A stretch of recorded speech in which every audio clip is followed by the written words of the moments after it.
Hello student of standard 8, 9, 10। आप कैसे हो सब? मज़े में हो ना? How are you all of you? Fine. Take care in corona and use your time in study. पढ़ाई में अच्छी तरह से ध्यान दो ताकि आप बोर ना हो। और अभी आपके पास there are so many leisure time, बहुत ही कीमती समय, खाली समय है। अगर आप ग्रामर में अच्छी तरह से ध्यान दोगे तो आगे चलकर आपको प्रॉब्लम नहीं आएगा। आज का टॉपिक है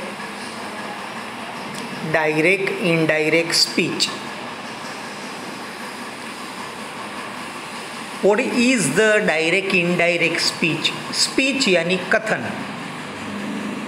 जो कहते हैं, हम जो बोलते हैं उसको परोक्ष रचना, प्रत्यक्ष रचना ऐसा कहते हैं। There are two types of speech, direct speech और इनडायरेक्ट स्पीच।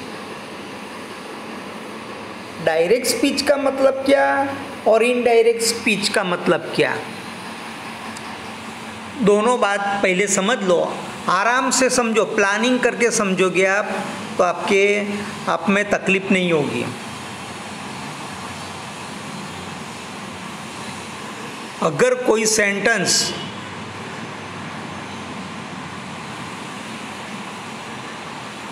जिस तरह से बोला हो उसी तरह से अगर रजू करेंगे, जे वाक्य જેમનું તેમ બોલાયું હોય એવું ને એવું જ આપણે રજૂ કરીએ તો એને પ્રત્યક્ષ રચના એટલે કે ડાયરેક્ટ સ્પીચ કહેવામાં આવે છે। डायरेक्ट स्पीच यानी समझ लो, किसने आपको कहा कि मैं शॉर्ट स्टोरी पढ़ रहा हूँ या पढ़ रही हूँ, तो क्या होगा? She said comma comma into inverted comma I am reading short story. उसने कहा मैं शॉर्ट स्टोरी पढ़ रही हूँ। उसने जो शब्द बोले हैं वही शब्द आपने बताए हैं, उसमें कोई चेंजेस किया नहीं है। लेकिन डायरेक्ट स्पीच में क्या होता है, जो व्यक्ति बोली है उसकी जगह पर कोई दूसरी व्यक्ति अपने शब्दों से रजूआत करती है, तो ऐसी जो कथन है, ऐसी जो रचना होती है उसे इनडायरेक्ट स्पीच कहते हैं। मानो यही सेंटेंस है,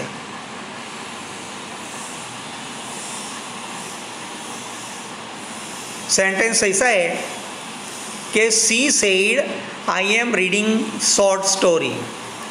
अभी यहाँ देखो, she said that she was reading short story.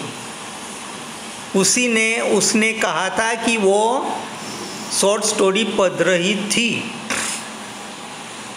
अभी आप सोचो, यहाँ I am reading a short story है, लेकिन दूसरा व्यक्ति जब बताता है तो she was reading a short story हो गया। कंटिन्यू प्रेजेंट टेंस का कंटिन्यू पास्ट टेंस हो गया। क्यों ऐसा हुआ?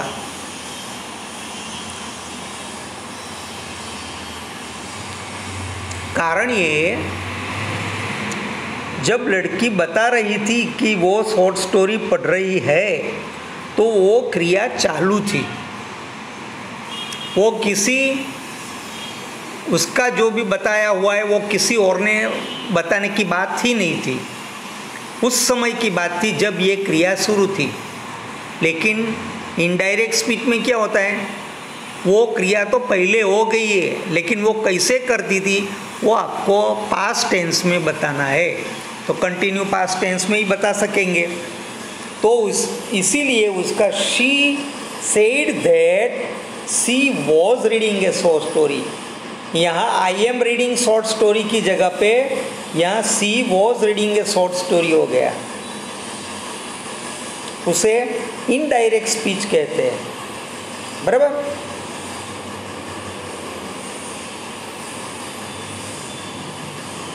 अभी इसके अंदर डायरेक्ट स्पीच को इनडायरेक्ट स्पीच में अगर आप चेंज करते हो तो देर आर सर्टेन चेंजेस, बहुत सी चेंजेस होती है। कौन सी है वो देखते हैं। सबसे पहले कोमा इंटू इन्वर्टेड कोमाज निकल जाएगा। सेड के बाजू में कोमा है वो भी निकल जाएगा, और साथ में रिपोर्टिंग वर्ब धेट लग जाएगा।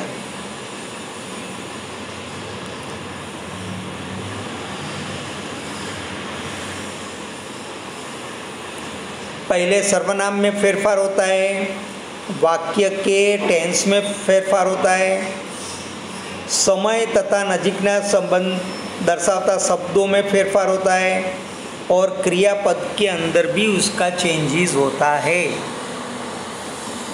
डायरेक्ट का इनडायरेक्ट स्पीच में रूपांतरित करते समय इस तरह का फेरफार होता है। देखो, रिपोर्टिंग वर्ब चेंज होता है।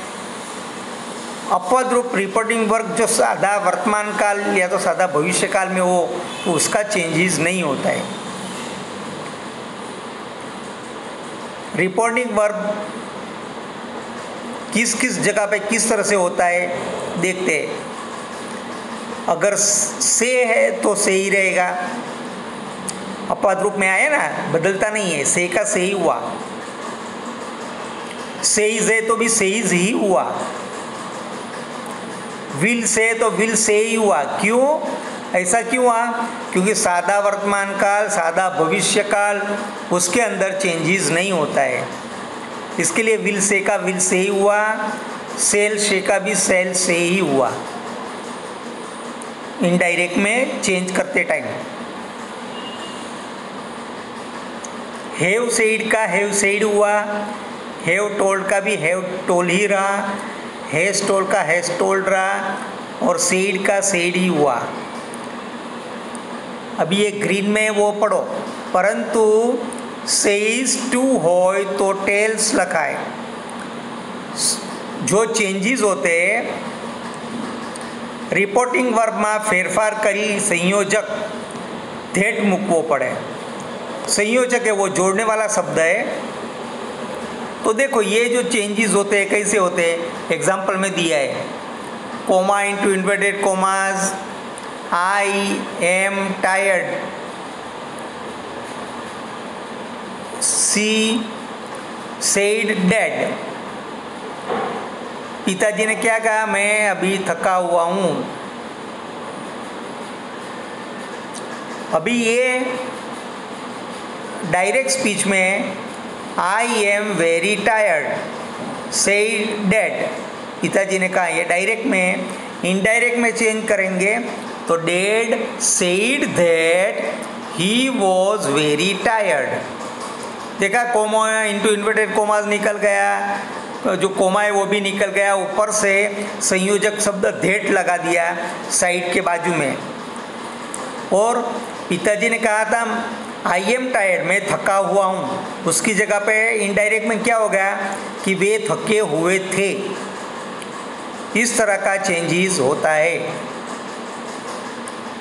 एक बात याद रखो, जो वाक्य सादा वर्तमान सादा भूतकाल में होता है तो सर्वनाम, वाक्य के क्रियापद का जो टेंस है वो, और नजीक बताने वाले शब्द, इन ये तीनों तीन में चेंजेस होता है।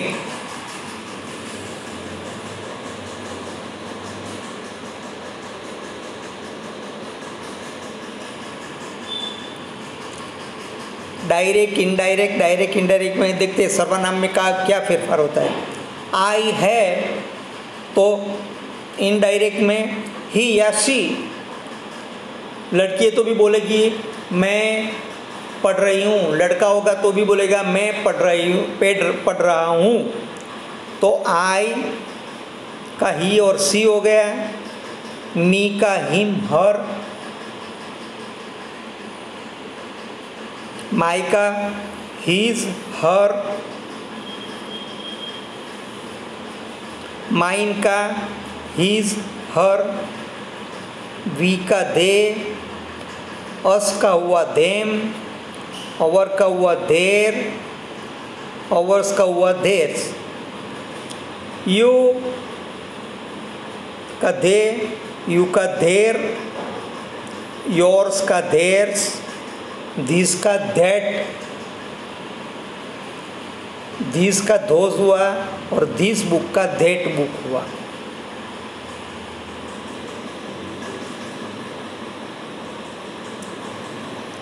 आपको ये ठीक से आप तैयार कर लेना, पढ़ लेना अच्छी तरह से, नोटबुक में लिख लेना, पॉइंट्स खास इसमें जो जो चेंजेस होता है वो सब बताए। अगले टाइम उसके अंदर सेंटेंस लेंगे और सेंटेंस का इनडायरेक्ट में होते हुए क्या होता है सब बताएंगे। तब तक के लिए आप बाय, अपना अपना लिख लेना। सी यू।